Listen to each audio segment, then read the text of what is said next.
Hello everybody, welcome back. Today we're going to discuss a book which is the quintessential definition of a modern classic. We're going to discuss the extraordinary debut from writer Donna Tartt, The Secret History. Now, 2017 remarkably marks the 25th anniversary of the publication of this book, although coincidentally that's not why I recently reread this book. I actually read this book back in the 90s. I don't age at all. And the reason why I picked up this book actually this month is because there was a recent campaign in March this year, a social media campaign by Virago Books, and to coincide with International Women's Day, for every day in March, participants on social media had to recommend books by female writers. And one of the books that I recommended to anyone, and I still would recommend it to anyone, is The Secret History. But as I was recommending this, it occurred to me that I hadn't read this book in 20 odd years. And though I could remember what it's about a murder. That isn't a spoiler, it's in the first sentence. Even though I could remember it was about a murder, I couldn't for the life of me remember the narrative arcs, the emotional arcs, the detail. Sort of much like Maya Angelou's quote, you know, you can forget what people say, but you'll always remember how they made you feel. And though I couldn't remember the details of The Secret History, I remember how extraordinary it was and how accomplished I remember it being. And that is exactly how I felt when I recently reread this. It's remarkable to think that Donna Tartt was 27, 28 when she published this, so she was 25, 26, 27 when she was writing this, and there's no other word other than accomplished. It's an extraordinary achievement that someone so young and for only her debut could produce something of this level of magnificence. The Secret History is extraordinary. Okay, so enough with the big adjectives. What is this book about? If you haven't read it, this book is about a murder. It is set in a fictional New England college, and in it we follow a very exclusive small class of 6 students who are studying a classics degree with a very charismatic professor. There's only 6 of them in the class, but one of them, Bunny, is murdered. Not a surprise, you find this out in the first sentence. What it happens is that Bunny was murdered by the other 5 members of the class. And this story, who we see through the eyes of Richard, a recent joiner in this class, is basically not so much a whodunit, but a whydunit.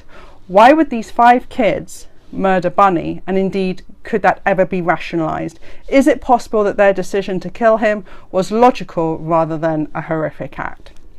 Well, interestingly, that's only half the book, because as usual with Donna Tartt, if you've read The Goldfinch in particular, you'll know that she writes long books, and The Secret History certainly starts off that way. It's 650 pages, and this is actually split into 2 books. Book 1 is the whydunit. So in book 1 we follow these 5 kids through Richard's eyes. They're all about 1920, and we go through the build up to Bunny's death, Bunny's murder. Why did they kill him? Book 2 is very interesting. Book 2 is the unraveling. So book 2 looks after when Bunny's body is found, and it goes through the unraveling of the relationships between the remaining 5 friends, but also the unraveling of their own sanity and their own personal emotional reactions to the of facing up to the consequences of their actions. And it is that second book which really marks Donna out as someone punching way above her peer group. The first book, book 1, is a remarkably accomplished whydunit. So Donna Tartt, I always feel, is a bit like a spider. She is incredible at weaving worlds and weaving narratives. She creates this world of these 6 students who are obsessed with Homer's Odyssey, with Greek, with Roman myths, with Latin, who can, you know, drop in Latin vernacular as they speak to each other, which is interesting because this isn't necessarily a group of kids that you'd actually give a damn about. I mean, why do you want to, you know, if you're going to do a college book, you want to read about sex, drugs and rock and roll, but Donna takes that and turns it on its head. She follows these 6 students with their obsession with Greek and Roman myths, and just really sort of the way she weaves in the language and the Homer references, of course, is there. But this isn't an arrogant book. This isn't a book that's burdened with heavy descriptive passages or how learned Donna is because she knows everything. This book has a very pacey narrative drive. It is driven by the characters. It is driven by their odd relationships with each other. It is driven as much by you not seeing everything as much as what you are being telling. There's sort of lots of smoke and mirrors here. And it's that really draws you in. It's very clever, very revealing, almost like an onion being peeled. Every sort of other book, you sort of think, no, wait, that doesn't make sense. It's like piecing together a jigsaw. It's remarkable.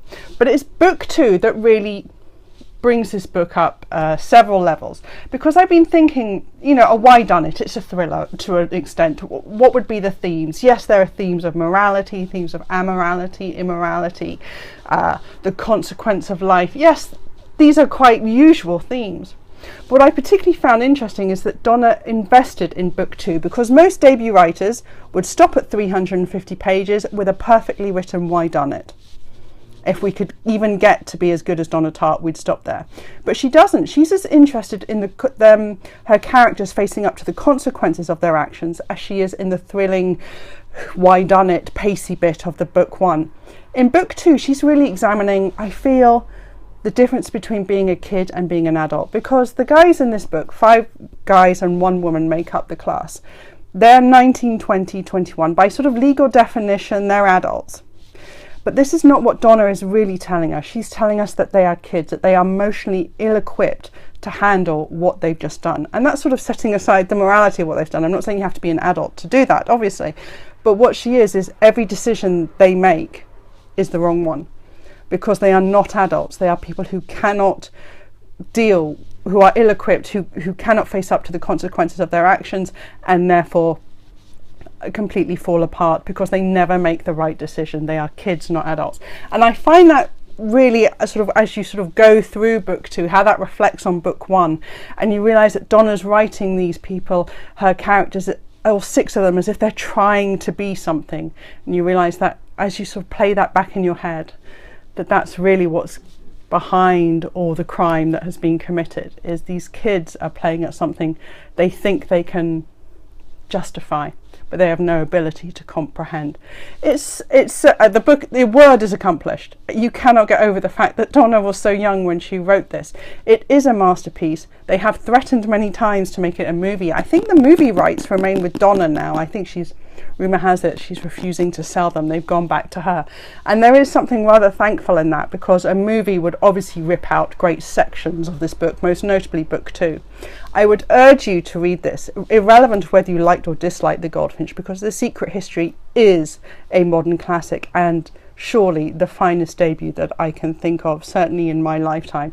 It's a remarkable book, and I love this. The Secret History by Donna Tartt.